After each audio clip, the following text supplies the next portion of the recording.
근데 교회도 사람들이 모이는 곳이라 교회는 어떨까요? 교회도 다양한 사람들이 있습니다.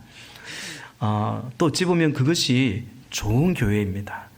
믿음이 성숙하고 잘 믿는 사람들, 그런 신자들이 되기를 바라지만 그런 사람들만 있는 교회가 아니라 아직 믿음이 어리고 약하고 예배당은 이렇게 들어오지만 아직 말 그대로 초신자인 그런 분들도 교회에 존재합니다.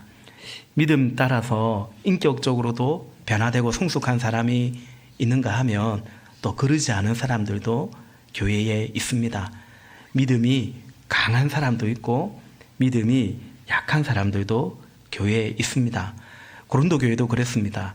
근데 고린도 교회의 특징 중에 하나가 지식이 풍성했더랬습니다. 고린도전서 1장 5절에 보면 여러분은 그리스도 안에서 모든 면에 풍족하게 되었습니다. 곧 온갖 언변과 온갖 지식이 늘었습니다. 아멘.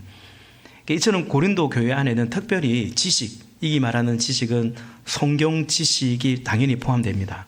그래서 믿음이 풍성한 사람들도 있고 반면에 말씀드린 것처럼 아직은 하나님도 성경도 잘 알지 못하고 믿음이 연약한 사람들도 있습니다.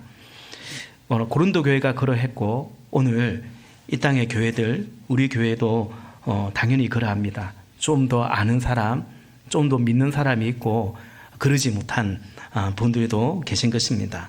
먼저는 그 가운데 지식이 있는 사람들, 그래서 이 지식으로 말미암아 믿음이 탄탄하게 보이는 그 사람들을 한번 보시겠습니다. 1절에 보니까 우사에게 바친 고기에 대하여 말하겠습니다. 우리 모두가 지식이 있는 줄로 알고 있습니다.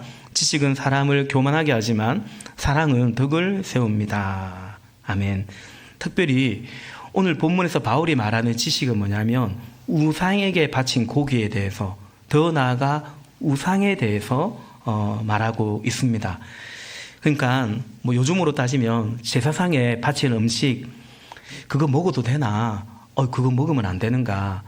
우리도 지금 이제 그런 갈등이 때로 있긴 하지만 이 고린도 교회는, 당시 고린도 교회는 그냥 우리가 경험하는 이 정도의 갈등이 아니라 늘상 신전에 제사가 드려졌고 그 도축되는 고기의 상당 부분은 그 신전에 제물로 한번 바쳐졌다가 그 다음에 유통이 되었습니다.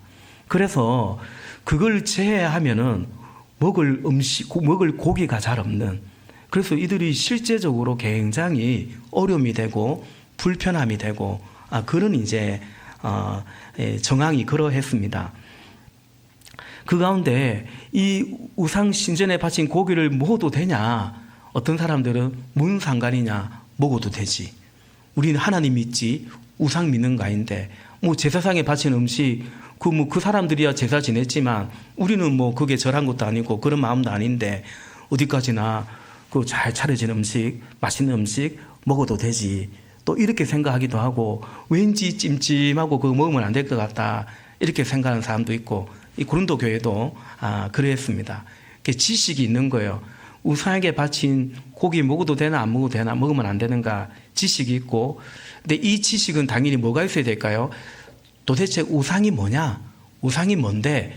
그 우상에 관한 지식이 있는 거죠. 4절에 보니까 4절, 그런데 우상에 바친 고기를 먹는 일을 두고 말하면, 우리가 알기로는 그 고기는 둘째치고 우상에 바친 고기는 둘째치고 우리가 알기로는 세상에 우상이란 것은 아무것도 아니고 오직 하나님 한 분밖에는 신이 없습니다.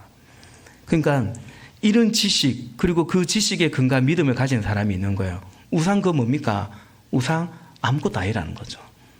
그래서 6절에 보니까 6절 같이 읽어볼까요? 시작. 그러나 우리에게는 아버지가 되시는 하나님 한 분이 계실 뿐입니다. 만물은 그분에게서 났고 우리는 그분을 위하여 있습니다. 그리고 한 분 주님이신 예수 그리스도가 계십니다. 만물이 그분으로 말미암아 있고 우리도 그분으로 말미암아 있습니다. 아멘. 이런 신앙 고백이 있는 거죠. 모든 게 주님으로 인해서 존재하고 주님을 위하여 또한 존재하고, 우리는 이제 그런 믿음이 있는 거죠. 그러니 우상 그 뭐냐? 우상에게 바친 고기 뭐 신경 쓸 거 있냐라는 거죠. 신경 쓰지 않는다. 뭐 거기에 제약을 받지 않는다. 이걸 다른 말로 하면 자유죠. 자유가 있어요. 여러분, 예수님 믿으면 이런저런 제약이 있고 제한이 많은 것 같지만 사실은 자유가 훨씬 많습니다. 너희가 진리를 알 터인데 진리가 너희를 자유케 한다. 자유가 있습니다. 이사 갈 때 어디로 가면 될까요? 가고 싶은 데로 가면 됩니다. 인도함을 받아가면 됩니다. 어느 방향은 되고 어느 방향은 안 되고 언제 이사할까요? 막 시간 될 때 이사하면 됩니다. 근데 날 받아야 되고 그러니까 여러분 우리가 하나님 믿을 때 이전에 하나님 안 믿다가 그런데 제약을 받다가 예수 믿으면 얼마나 자유가 있는지 과연 진리가 우리를 자유케 한다라는 것을 알게 되죠. 그래서 이 지식과 자유가 있는 고린도 교회 신자들 중에서는 우상에게 바쳐진 고기는 뭐 상관없다고 생각하고 먹어도 상관없다고 생각하는 거죠. 그래서 심지어 그 신전에 신당에 앉아서 음식을 먹게 됐다라는 거죠. 10절 볼까요? 10절에 보니까 지식이 있는 당신이 우상의 신당에 앉아서 먹고 있는 것을 어떤 사람이 보며 그 지식이 있는 그로 인해 믿음이 있는 이 사람들이요 우상의 신당에 앉아서도 먹고 있더라라는 거죠. 이런 자유가 있는 거죠. 물론 그 자유가 덕을 끼치는가 이제 그건 또 이제 보게 되겠습니다. 반면에 그런 지식과 믿음이 있는 사람이 있는가 하면 반면에 말씀드린 것처럼 그러지 않은 신자들도 고린도 교회 안에 있는 거죠. 초신자들 한마디로 믿음이 연약한 자들입니다. 7절 볼까요? 7절 같이 읽겠습니다. 시작. 그러나 누구에게나 다 지식이 있는 것은 아닙니다. 어떤 사람들은 지금까지 우상을 섬기던 간섭에 젖어 있어서 그들이 먹는 고기가 우상의 것인 줄로 여기면서 먹습니다. 그들의 양심이 약함으로 더럽혀지는 것입니다. 아멘. 이들은 지난날 우상을 섬겼던 사람이고 거기에서 아직 완전 자유롭지 못한 것 같아요. 간섭에 젖어 있는 거예요. 사고방식이나 마음의 태도나 그런 것들입니다. 한마디로 지식이 있고 믿음이 있는 자가 누리는 자유가 있는데 이들은 아직까지 그런 자유를 갖지 못하고 있는 거예요. 근데 이들의 마음은 어떠냐면 우상을 떠나고 이제 하나님 믿고 싶은 마음이 분명히 있는 거죠. 그래서 이들은 아직은 우상에게 바쳐진 음식을 먹는 것을 두려워하고 찜찜해한다라는 거죠. 7절에 그들의 양심이 믿음이 약함으로 결국 그걸 먹을 때 자신이 더럽혀진다라고 생각을 하고 있는 거죠. 그러니까 죄의식을 가지게 되고 또 실제로 그것의 영향을 자신이 원하든 원치 않든 그 영향을 바울이 볼 때는 받고 있는 사람들인 거죠. 이런 겁니다. 저는 이제 저희 집에서 제가 예수님 먼저 믿었으니까 저는 예수 믿는데도 저희 어머니는 믿는데도 연초가 되면 어디 가서 뭐 이렇게 그걸 물어보고 와요. 그런 짓 하지 말라고. 그 쓸데없이 시간 쓰고 돈 쓰고 하지 말라고. 그러면 또 와서 또 얘기를 해줘요. 야, 올해 너 물가를 가지 마라 하더라. 그놈의 물가는 자주 단골 메뉴예요. 하여튼 뭐가 꼈다더라. 이런 말하면 저 신경 안 쓰죠. 예수 믿는데 고등학교 때 그 다음부터 대학교 때 있어 안 믿죠. 지금은 저희 어머니도 신앙생활 이제 하고 있지만 근데요 생각이 나요. 그거 딱 들으면요. 나 신경 안 쓴다는데 왠지 그 여름에 해수욕장 가면 올해 물가로 조심하란 같은데 그 사람의 심리가 그렇습니다. 이제 막 예수 믿는 청년이 있는데 부모님 안 믿는 거죠. 이제 결혼까지 생각하는 교제를 하는데 부모님이 뭘 이름을 달라 생일을 달라 음력으로는 어째 되냐 또 그냥 드린 거죠. 부모님이 달라고 하니 궁합을 보고 온 거예요. 궁합을 보고 왔더니 절대로 결혼하면 안 된다고. 네 명대로 못 산다. 완전히 인생 망한다. 예수 믿는 형제예요. 예수 믿는 자매예요. 어머니 그런 말 하지 마세요. 나는 신경 안 씁니다.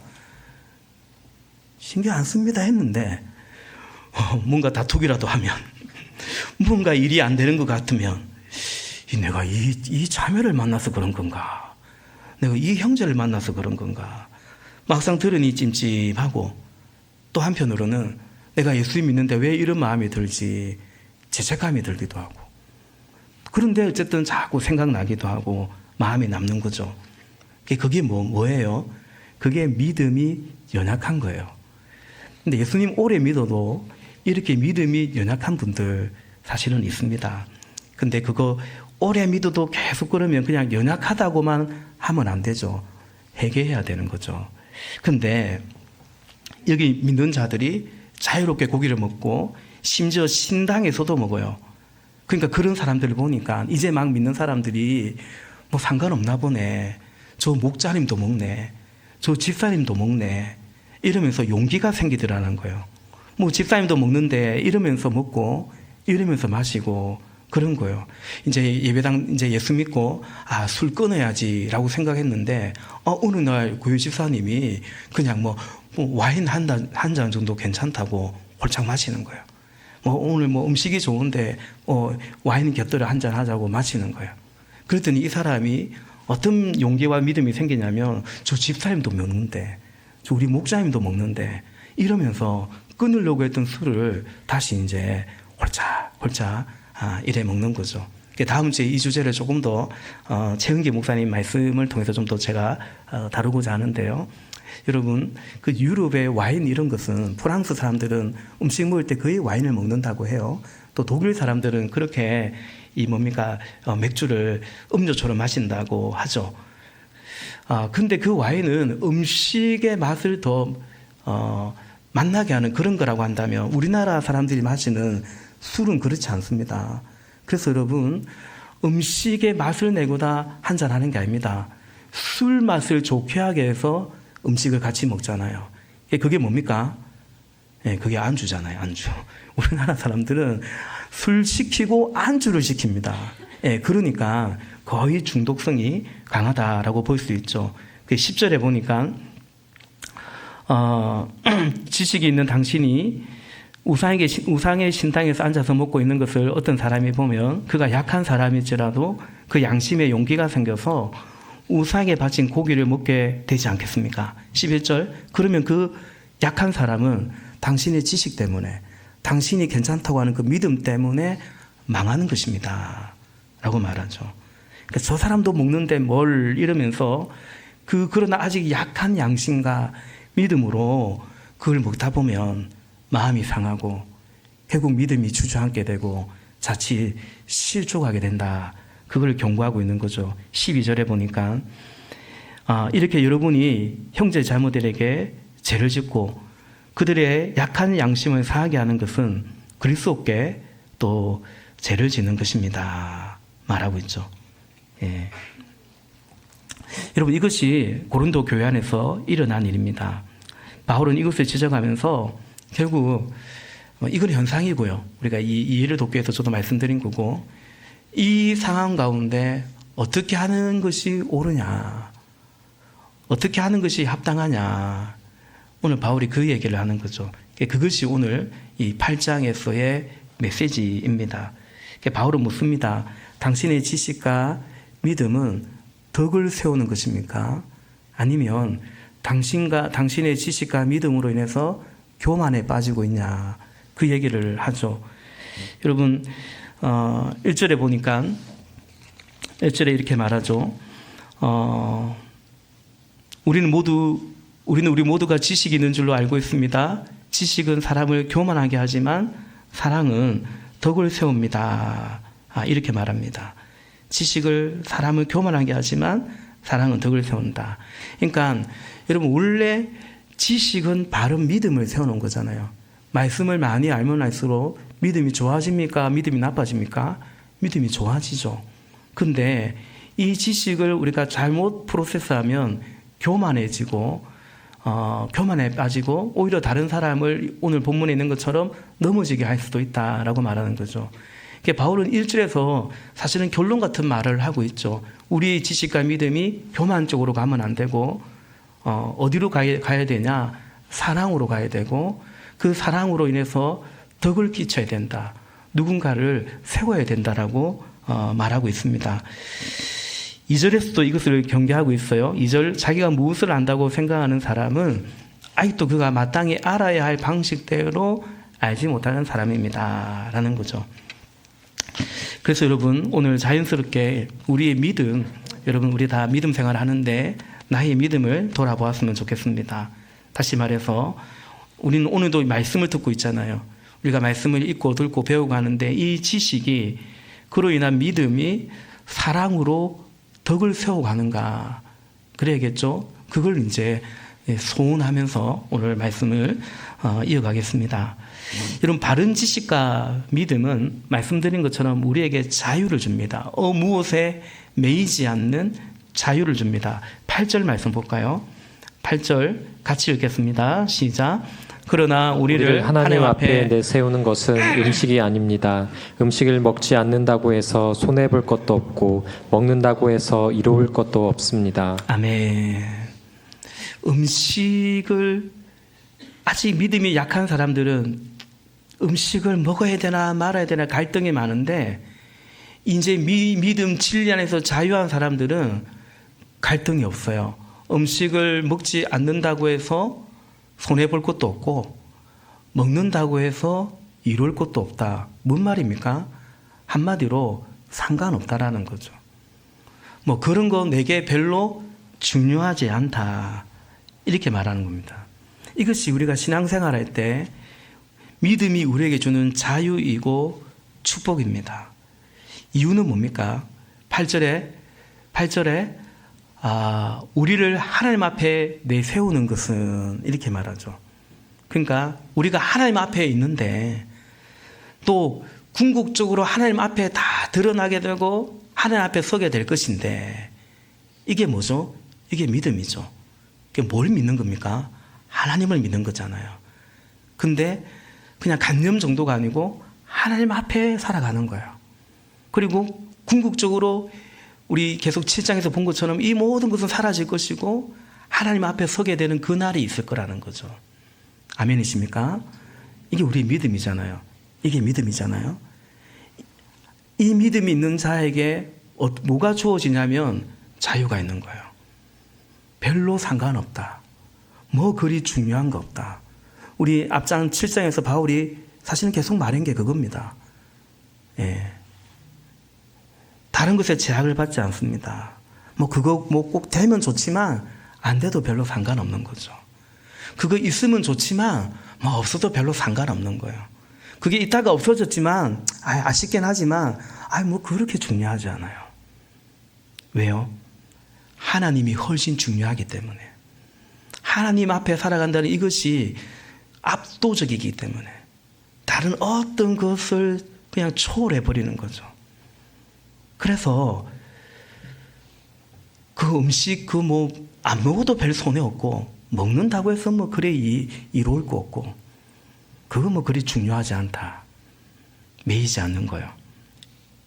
자유인 것입니다. 오늘 우리의 믿음이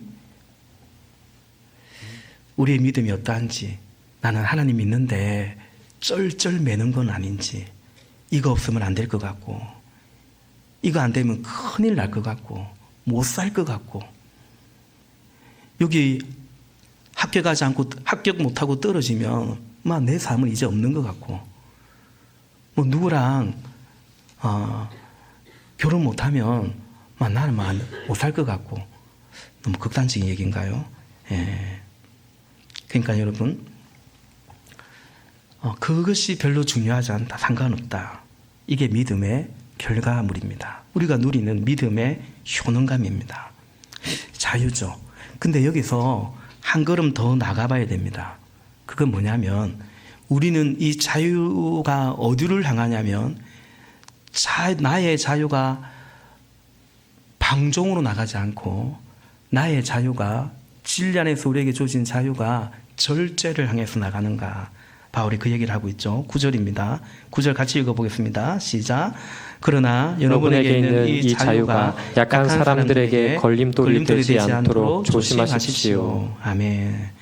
지식, 믿음, 자유라는 축복을 주는데, 근데 그 자유가 정말로 진리 안에서 주어진 자유인가? 그 증거가 뭐냐? 그리스도 안에서 주어진 자유를 누리는 자는 어떤 삶을 살아가는가? 절제하게 된다는 거죠. 조심하게 된다는 거죠. 갈라디아서 5장 1절의 말씀처럼 그리스도께서 우리를 위하여 우리를 자유케 하려고 자유를 주셨는데 다시는 그래서 죄의 멍에를 매지 말자 말씀하죠. 이 자유를 잘못 이해한 사람들은 내 무슨 짓을 해도 예수님이 내 죄를 위해서 죽으셨고 다 용서하실 건데 그 자유가 다시 죄를 향해서 간다면 그 사람은 진정 진리 안에서의 자유를 경험하고 누려가고 있는 것이 아닌 거죠. 오늘 바울이 우리에게 있는 그 자유가, 여러분이 있는 이 자유가 약한 사람들에게 걸림이 되지 않도록 조심하라는 거죠. 다른 사람에게 걸림이 되지 않을까. 영혼 구원하고 형제를 세우는 것에, 또 공동체를 세우는 것에 나는 괜찮지만 혹시 나의 자유가 걸림이 되지 않을까 조심하는 거죠. 그리스도인의 자유는 자유한데 종이 되는 거거든요. 그리스도 안에서 자유한데 우리는 그리스도의 종이 되는 거거든요. 다시 말하면 우리 스스로 이 자유 안에서 어떤 면에서는 부자유를 선택하는 그 자유가 우리에게 주어진 믿음의 축복이라는 거죠. 내 좋을 때 내 마음대로 살 거야. 그게 자유가 아니죠. 우리 생명의 삶에서 배우는 것처럼 진짜 자유는 뭡니까? 해야 할 것을 하고 하지 않는 것을 하지 않는 그런 능력이 진정한 자유죠. 여러분, 그러므로 우리 믿음을 돌아보기를 원합니다. 자유하시는데 그래서 절제하시는지요? 내가 자유하기 때문에, 나는 그리스도 안에서 자유하기 때문에 그리스도의 종이 되어서 스스로 선택하는 부자유가 일종의 권리 포기가 있는지를 돌아봐야 됩니다. 결론적으로 바울이 이렇게 묻습니다. 덕을 세우는 지식이고 그런 믿음인가? 아니면 어쩌다 교만에 빠져버린 믿음인가? 누군가를 세우고 살리는 믿음인가? 아니면 그걸 의도하진 않았지만 누군가를 실족하게 만드는 그런 나의 지식과 믿음인가라는 거죠. 11절 보면 그러면 그 약한 사람은 당신의 지식 때문에 망하는 것입니다. 이렇게 말하고 있죠. 그래서는 안 되겠죠. 말씀을 정리합니다. 결론적으로 또 우리가 적용적으로도 볼 때 우리에게 있는 지식과 믿음은 결국 어디를 향해야 되냐? 오늘 설교의 제목처럼 지식과 믿음 그 열매는 사랑이다 라는 거죠. 여러분 3절에 매우 의미심장한 말을 합니다. 우리 3절 같이 한번 봅시다. 3절 시작. 그러나 하나님을 사랑하는 사람은 하나님께서 그를 알아주십니다. 아멘. 하나님을 안다고 말하는 사람을 하나님이 알아주는 것이 아니고 하나님을 사랑하는 사람을 하나님께서 그를 알아주신다. 인정해 주신다. 네가 과연 나를 사랑하는구나. 그 말인즉 너가 나를 과연 알고 있구나. 제대로 믿고 있구나. 이렇게 말하는 거죠. 왜냐하면 하나님을 사랑하는 하나님은 사랑의 하나님인데 또 우리가 하나님의 사랑을 입었기 때문에 하나님을 사랑하는 건데 하나님을 사랑할 때 진정 하나님을 알고 있기 때문입니다. 우리가 하나님을 알지인데 요한 1서의 말씀처럼 하나님은 사랑이시다라는 거죠. 우리 생명의 삶에서 하나님에 대해서 우리가 배우죠. 생명의 삶 얘기를 계속 하는 이유는 일종의 이제 간접 광고입니다. 네. 그래서 보면 하나님은 영이시다. 하나님은 빛이시다. 하나님은 사랑이시다. 그걸 배울 때마다 이런 수료하신 분들은 기억하시겠지만 so what 이렇게 얘기하죠. 그래서 뭐? 그러니까 여러분 우리가 하나님이 빛이라고 인정하면 하나님이 빛인가요? 그냥 빛이세요. 우리가 하나님은 사랑이 맞다 하면 하나님은 사랑인가요? 하나님은 사랑이세요. 근데 우리가 하나님이 빛인 걸 알게 되었나요? 하나님은 영이신 걸 알게 되었나요? 하나님은 사랑이신 걸 알게 되었나요? 그래서 그 지식이 이제 우리에게 어떻게 되는가? 최영기 목사님은 하나님이 사랑이라는 걸 알고 나서부터 누가 그 같은 이제 유학생들, 미국에 계실 때 유학생들, 주변의 한인들 누가 아프다고 하면 죽이라도 한 그릇 끓여주고 집에 건네주고 와야 마음이 편하더래요. 왜? 하나님이 사랑이라는 걸 알게 되고 나니까, 그러니까 하나님이 사랑이라는 걸 알고 되니까 어떻게 해야 될지. 가장 큰 사건은 원래 아기를 갖지 않으려고 했는데 결혼을 했지만 사랑의 하나님을 알고 나니까 아기를 갖고 싶더래요. 이유는 사랑해주고 싶어서, 하나님의 그 사랑으로 누군가를 사랑해주고 싶어서, 내 자식을 사랑해주고 싶어서. 왜냐하면 이분이 7살에 양친을 다 여했기 때문에 부모의 사랑을 잘 몰라서 자신이 없던 거죠. 근데 하나님의 사랑을 알고 나니까 애를 갖고 싶더래요. 그렇죠, 여러분. 그래서 하나님을 아는 자는, 사랑의 하나님을 아는 자는 하나님 사랑하는 것이고, 더 나아가 하나님이 사랑하는 영혼을, 하나님이 사랑하는 형제를 사랑하는 것입니다. 이것은 그 형제 때문이 아니라 하나님의 사랑, 예수님 때문입니다. 11절에서 이렇게 말하죠. 우리 11절도 한번 다시 읽어보겠습니다. 시작. 그러면 그 약한 사람은 당신의 지식 때문에 망하는 것입니다. 그리스도께서는 그 약한 신도를 위하여 죽으셨습니다. 아멘. 그러니까 그 약한 형제 때문이 아니고 예수님께서는 그를 위하여 죽으셨다라는 거죠. 주님이 죽어서 살리놓은 형제라는 거죠. 나는 별로 나하고 아직 그리 상관없는지 모르겠지만 그리스도께서 그를 위하여 죽으셨다는 거죠. 내 사랑하는 주님이 생명으로 그를 살려놨는데, 내가 주님을 사랑할지인데 어떻게 그 형제를 내가 걸려 넘어지게 할 수 있겠는가? 그 말을 하고 있는 거죠. 형제 사랑은 예수님 때문이고 예수님과의 관계입니다. 여러분, 우리 신앙생활 해보면 그렇지 않습니까? 하나님과의 관계거든요. 자주 드릴 말씀이지만 예수님이 베드로에게 내 어린 양을 먹이라 말했지만, 네가 내 어린 양을 사랑하냐고, 네가 내 어린 양을 잘 먹일 수 있냐고 예수님은 베드로에게 그거 묻지 않았어요. 네가 나를 사랑하느냐고 물었어요. 그러면 나의 어린 양을 먹이라. 주님과의 관계인 거죠. 목회를 하면 정말 많이 느낍니다. 결국은 신자들이 언제 사랑스러운가, 신자들이 언제 조금 얄미운가, 신자들 때문이 아니에요. 하나님과의 관계인 것 같아요. 여러분도 그 경험하지 않습니까? 주님과의 관계가 좋으면 막 다 사랑하고 싶어요. 그래도 괜찮은 거예요. 막 교회를 사랑하는 마음이 불끈불끈 나요. 주님과의 관계가 좋을 때, 성령으로 충만할 때. 그렇지 않습니까? 그래서 여러분, 우리 그런 겁니다. 형제 사랑은 나의 사랑이 아니고, 구체적으로는 결과적으로 나의 사랑이지만 하나님 사랑인 거죠. 우리가 주님을 섬긴다고 해도 그럴 수 있어요. 내 좋아서 하는 것이지 하나님이 일은 아닐 수 있습니다. 그것을 확인할 때가 뭐냐? 그게 바로 이유죠, 이유. 내가 누구 때문에 그러고 있는가?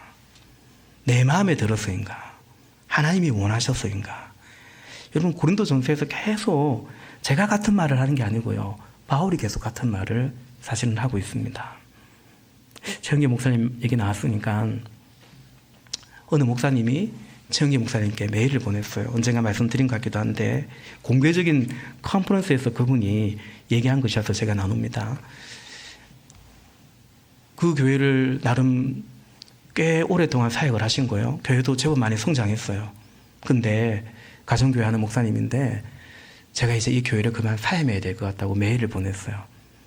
너무 힘들어서 더 이상 그리고 결정적으로 신자들이 자기를 원하지 않는 것 같다는 거죠. 성도들이 나를 안 좋아하는 것 같다고. 그래서 사임을 해야 될 것 같다고 메일을 드렸는데, 최 목사님 답변이 너무나 짧게 온 거예요. 뭐라고 답이 왔냐면, 이제 그게 이제 저라고 생각해 봅시다. 허 목사님은 예수님의 종이 아니었군요. 이렇게 답이 온 거예요. 그래서 마음 어려웠는데, 아무리 최영기 목사님이지만 내 이제 연을 끊어야겠다. 그분 이제 너무 서운하더래요. 근데 조금 지나서 한 며칠 지나서 다시 메일이 와가지고 내가 말이 너무 심했나? 이제 그러면서 이제 조금 몇 줄 더 다신 거예요. 뭐라고 하냐면 예수님 때문에 그만두더라도 예수님 때문에 그만둬야지. 힘들어서 그만둔다고? 사람들이 싫어해서 막 그만둔다고? 그럼 지금까지 할만해서 그 교회 사역한 거고 신자들이 좋아해서 사역한 거고 예수님 때문에 사역한 거 맞냐고. 그러니 예수님의 종이 맞냐고 한번 생각해 보시라. 그렇게 말씀을 하셨다는 거죠. 처음에는 서운했지만 결국 하나님 앞에 엎드리게 되고 주의 종으로 그 교회를 섬기며 지금은 아주 감사하게 사역을 하고 계신다라는 거죠. 우리가 지난 수요일에 창세기의 그 요셉이 이 사실을 또 증거해 준다 생각이 듭니다. 창세기 50장 20절에 보면 형님들은 나를 해치려고 하였지만 하나님은 오히려 그것을 선하게 바꾸셔서 오늘과 같이 수많은 사람의 생명을 구원하셨습니다. 아멘. 여기 이 말씀 한번 그대로 띄워보시겠어요? 예. 이 자기 삶의 주가 누구냐는 거죠. 형님들은. 그리고 하나님은. 형님들은 자기를 죽이려고 했어요. 해코지했어요. 그것의 지배를 받고 요셉은 살지 않은 거죠. 하나님은 형님들 때문에 산 것이 아니고 하나님으로 인해서 하나님 때문에 형님들을 이미 용서했고 그리고 그 형님들과 조카들을 내가 돌보겠습니다. 내가 하나님을 대신하겠습니까? 요셉이 그 고백을 하지 않습니까? 여러분, 하나님 때문에 형님들 때문에 아니라 하나님 때문에 요셉이 이 고백을 하는데 이게 뭐냐면 이게 믿음이에요. 믿음이라는 것은 뭐냐면 내 삶의 주인이 바뀐 거고 이유가 바뀐 거거든요. 그러니까 고기를 먹든 안 먹든 나 때문이 아니고 이제는 형제 때문에 그리고 누가 나를 어떻게 해서가 아니라 하나님 때문에 이게 믿음이고 사실은 믿음의 실체죠. 그래서 여러분 하나님의 사랑으로 형제를 사랑한다. 그게 진짜 사랑이거든요. 내 마음에 들어서가 아니고 내 스타일이라서가 아니고 하나님의 사랑으로 형제를 사랑한다. 그게 하나님의 사랑으로 우리가 믿음의 근거에서 오늘 바울이 말하는 그 믿음이 지식이 사랑으로 덕으로 세워지는 거거든요. 그것의 구체적인 대상이 있습니다. 형제가 있는 겁니다. 형제를 사랑하기도 하고 그런가 하면 내 마음에 들지 않는 형제를 용납하기도 하고 참아주기도 하고 이유는 하나님 사랑 때문이에요. 그리고 그것이 구체화된 게 뭐냐면 사랑하면 우리가 뭐 합니까? 사랑하면 어떻게 합니까? 사랑하면 희생하는 거죠. 권리 포기하는 거죠. 바울은 형제를 위해서 그래서 권리를 포기하겠다는 거죠. 13절 우리 마지막 13절 같이 읽겠습니다. 시작. 그러므로 음식이 내 형제를 걸어서 넘어지게 하는 것이라면 그가 걸려서 넘어지지 않게 하기 위해서 나는 평생 고기를 먹지 않겠습니다. 아멘. 내 고기 좋아하는데 근데 형제가 내가 고기 먹는 것 때문에 넘어진다면 나는 평생 안 먹겠다. 그 형제 때문이 아니고 하나님 때문에. 그리고 그 하나님 사랑이 형제 사랑이기 때문에 그 사랑은 결국은 나의 권리 포기이기 때문에 그렇게 하겠다 말하는 것입니다. 제가 생명의 삶 할 때 얘기한 적이 있는 것 같은데 이 말씀 생각나면서 생각나는 형제가 있어요. 제가 이전에 청년회 이제 사역을 할 때 이제 청년대가 제가 지금도 그런 밥을 이제 1대1로 먹을 때가 많거든요. 그러니까 은혜 형제랑 차를 타고 가다가 밥 어디서 먹을까 하다가 그냥 그 시내에 이제 순대국밥집이 있길래 순대국밥 먹을까 좋대요. 그래서 갔습니다. 그래서 순대국밥 2개 시켰습니다. 그랬더니 이 형제가 아줌마 저의 국밥에는 순대를 빼주세요 이라는 거예요. 그래서 제가 어이가 없어가지고 야 순대국밥 시켰는데 순대를 빼달라니 너 왜 순대 빼달라니까 머뭇머뭇하는 거예요. 그래서 제가 생각이 났어요. 구약에 피째 먹지 말라. 그래서 순대 안 먹고 선지 안 먹고 육회 안 드시고 이런 분들이 있거든요. 근데 그 형제가 그때는 우리 포항에서 신앙생활했지만 오랫동안 지방에 있으면서도 매주 그 교회를 가서 섬겼는데 그 서울 온수 쪽에 가면 그 연세중앙교회라는 교회가 있습니다. 그 윤석전 목사님 하여튼 독특한 면이 있습니다. 아주 존경하는 분입니다. 근데 그렇게 배웠나 봐요. 그렇게 먹지 마라 배웠나 봐요. 그래서 우리 로마서 14장 23절 말씀 한번 띄워주겠어요? 아까 이걸 생략했네요. 그러니까 믿음에 근거하지 않은 것은 뭐가 되냐면 죄가 되는 거예요. 이 사람은 순대 먹으면 죄가 된다고 생각하는데 먹으면 어떻게 돼요? 죄가 되는 거예요. 그래서 제가 먹지 마라 했습니다. 그러면 안 먹는 게 맞다. 먹지 마라 그랬습니다. 그리고 제가 뭐라고 했을까요? 나도 안 먹겠다라고 했습니다. 왜? 이 말씀 때문이죠. 내가 목사가 지는 순대 먹으면 죄라고 생각하는데 그 앞에서 제가 순대를 같이 먹으면 이 형제가 걸려 넘어질 수 있지 않습니까? 기꺼이 내가 순대 좋아하지만 내가 포기할 수 있다. 내가 안 먹겠다 했는데 형제가 괜찮대. 자기가 다른 사람은 상관없대. 목사님 드시라는 거예요. 그래서 제가 얼마나 그 순대가 먹고 싶었던지 3번 물어봤습니다. 진짜가 먹는다. 그래가지고 결국은 이제 순대를 먹었습니다. 먹다가 중간에 생각난 것은 쟤한테 들어가는 순대 나한테 달라고 할 걸. 왜 미쳐 그 생각을 못했을까? 그건 얘기를 하진 않았습니다만은 그렇습니다. 여러분 제 안에 내가 이 형제를 위해서 그깟 순대도 포기 못한단 말입니까? 그렇지 않겠습니까? 내 먹고 싶은 거. 근데 문제는 그깟 순대가 아니죠. 순대야 포기해버리죠. 개 없는 데서 먹으면 되죠. 문제는 그 정도가 아닙니다. 내 좋아하는 것 포기하는 것도 쉽지 않지만 내 싫은데 함께하고 내키지 않는데 순종하고 목장 식구 마음에 안 들지만 그러나 그 속에서 죽어서 살려놓은 저 형제를, 저 VIP를, 그 형제를 위해서, 주님을 위해서 그거 포기 못하겠는가? 이것이 오늘 사도의 질문이죠. 이게 남의 일이 아니고 우리 일인 거죠. 끝으로 적용 질문입니다. 말씀드린 것처럼 누구 때문입니까? 누구 때문에 그 선택을 하고 그 결정을 하고 그렇게 살아가느냐? 예수님 때문입니까? 나 때문입니까? 그 누구 때문입니까? 그리고 예수님 사랑하기 때문에 그래서 내가 오늘 사랑할 지체는, 내가 용납할 지체는 누구일까라는 거죠. 우리가 실체가 있듯이 믿음은 실체가 있는 겁니다. 그죠? 믿음과 삶이 분리되면 자꾸 그러면 그게 진짜 이 병들어가는 믿음이 되는 겁니다.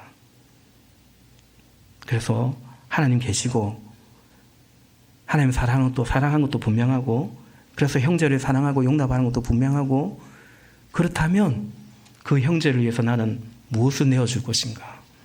어떤 권리를 포기할 것인가? 희생할 수 있을 것인가? 우리 각자에게 주시는 주님의 음성 또 말씀 앞에 결단하고 적용할 수 있기를 원합니다. 기도하겠습니다.